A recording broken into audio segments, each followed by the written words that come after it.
Hey bro, what do you got there? Nothing much, just my new Taser Gloves. What? Taser Gloves? How do you even use those? Oh, just come here. Come a little closer.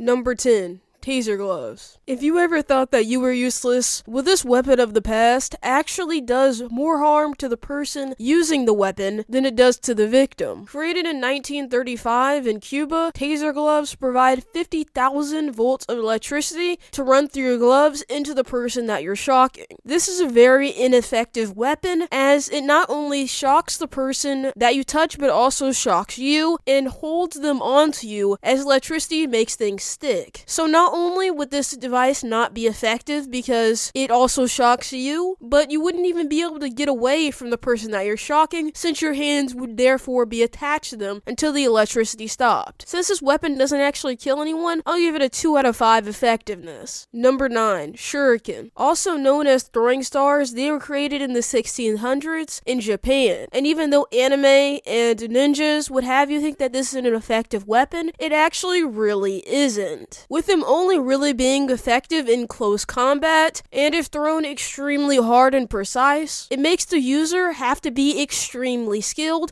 to ever hit anything. Otherwise, if they were to miss, they would immediately be hit with whatever they had coming from the other person, which even if it is a fist, it would be way more effective than a slightly off-thrown shuriken, which would land somewhere random, especially if it was inside of a dimly lit area. It would be extremely hard to precisely throw, with the least effective shurikens being stars, since they are the hardest to throw out of all of them, with ninjas not even really using them, and definitely not using them as their main weapon. This item, when used by a person who is even slightly not a master, would just be better off throwing anything else that they could actually hit, like a bottle or a stapler or anything close by. That would be way easier to hit than a thin star. I give this a 4 out of 10 effectiveness, but only if you're actually good. Number 8. Krummlauf. Created by the Germans in 1943, this has to be the least effective gun I've ever seen. Meant as an attachment so a gun is able to fire around a corner, it truly fails at every job that it has. Starting off with the material that it's actually made out of, the bullet was actually able to fire through the part meant to go around the side, so it would end up shooting straight anyway. And that's if it actually even fired, because most of the time it actually resulted in a jam because of the way the attachment is built. It definitely shouldn't surprise you though, because redirecting a bullet is extremely hard. And also pointless because you wouldn't even be able to aim it very well, since the bullet would be redirecting behind you. It would be like shooting a gun, but all your controls are inverted. And for that, I give it a 2 out of 10 effectiveness, because most of the time it won't even actually fire. Number 7. Umbrella gun. Meant for rainy days, but you can still go out shooting, because obviously rain should never stop you. Created in the 19th century as an alternative for the cane gun, because that wasn't dumb enough. If you actually end up opening your gun in order to use the umbrella function, which I see as pretty much half the use, then you would actually be unable to shoot your gun because you can't see anything. And if you're like me, I have trouble putting my umbrella down fast, so make sure you don't do this whenever you need to use your gun, as the umbrella blocks your entire view. Not to mention that it also looks exactly like a gun, since it has a trigger on the end of it, so I don't think you're fooling anyone into thinking this is just a normal umbrella, which totally defeats the purpose of the entire disguise and the umbrella aspect to it. Giving this a 1 out of 5 effectiveness, since you can't even use the umbrella, and if you do, you're gonna get wet anyway, and most likely shot because they know you have a gun. Number 6. Pocket Flamethrower. Wait, what's that sticking out of your pocket? Oh, nothing, it's just my pocket flamethrower. Honestly, a pretty casual thing to have, just hidden inside of your pocket, but not as effective as you would think, considering the extremely low fuel capacity, since it can fit in your pocket in the first place, therefore leading you to have extremely limited fuel capacity, and only being able to burn it maybe for a couple minutes. Not that this would be an effective weapon even if you had enough fuel to use it, considering how it's so close range that you would end up catching yourself on fire if you were to try to hit someone that was close to you. A more effective weapon would literally be a lighter with a safety off, as you could actually use that for more than a couple minutes, and about with the exact same range. I would give this a 0 out of 5 effectiveness for the potential of literally burning yourself. Number 5. Apache Pistol. This pistol was extremely unique to say the least. It had the attachment of a brass knuckle and a mini knife on the front of it, while of course still being a pistol. Despite this extremely effective looking gun, it was actually the exact opposite, as the knife on the front of it was extremely flimsy and hard to hit anyone with since it was so short. The brass knuckles were actually pretty effective though, since they are just brass knuckles, but if you were to actually try to use them, you might end up misfiring the gun, as it has no guard, therefore making it extremely easy to hit the trigger. And if you were to hit the trigger, it is extremely ineffective since it's very short and might end up just shooting you. So this gun somehow manages to fail on all 3 tasks that it was given. I give this a 1 out of 5 stars, only because the brass knuckles. Number 4. Sleeve gun. You might have heard of the saying of having something up your sleeve, but imagine if that something was a gun system. Well, this is just that. Created for use in World War II, this is an entire functioning mechanism that has a gun up your sleeve that you're able to shoot with your other hand, meaning that you would have to pull down your sleeve and show the entire mechanism just to be able to shoot the gun, which is extremely ineffective. Not to mention the fact that if you were to accidentally have your finger over the barrel, then it would end up shooting whatever is in front of it, possibly leading to you shooting yourself on accident, or if you misfire, it could shoot whatever's in front of you, with it being really hard to aim since it's inside of your sleeve rather than being actually in your hand. So I give this a 2 out of 5 effectiveness. Number 3. Flail. This weapon is actually perfectly named because all you're pretty much doing is flailing it, and that's because it's a stick with some type of spiky object on the end of it, usually being some type of log or metal ball. And if you were to flail this trying to hit your attacker and were to hit yourself, it would be extremely painful, especially if you manage to somehow hit yourself in the face, making this an extremely ineffective weapon. Not only is it impossible to aim, but if you missed your attacker, then that would leave you wide open, having no defense. And because of that, I give this a 1 out of 5 in effectiveness, since you'll probably end up hitting yourself. Number 2. Axe Pistol. Created by the Polish in the 1700s, I'm not sure why humans in history have decided that combining guns with any sort of weapon somehow is a good idea, but it definitely isn't in this case. Because if you were to try to swing this axe gun, then it might end up firing the gun on accident, therefore shooting up in the air and alerting everyone around you that you are not very smart. Despite it looking really cool, I feel like the axe portion also isn't very effective because of the gun not functioning as a very good handle, leading it to be extremely top heavy, making it way harder to swing precisely. I give this an effectiveness of 2 out of 5. Number 1. Davvy Crockett Nuke. Created in 1967, this definitely earns the top spot, and it consisted of a nuclear device that was tilted up on a sort of stand that could be fired off and shot at the enemies. Now the main problem with this is the fact that it's a nuclear device, meaning that radiation will be brought up, and it also is extremely powerful, making it just extremely ineffective on the battlefield, especially if you're fighting defensively. It will surely ruin all of the land around you, making it not even worth it to continue fighting, because why would you be fighting for an irradiated piece of land? It also would no doubt kill you, even if you were the person firing it, considering how the range actually was not very good. It was never actually used in battle for obvious reasons, but the fact that this was even thought of and made in the first place is extremely insane. 0 out of 5 effectiveness, because it will literally kill you. Like and subscribe.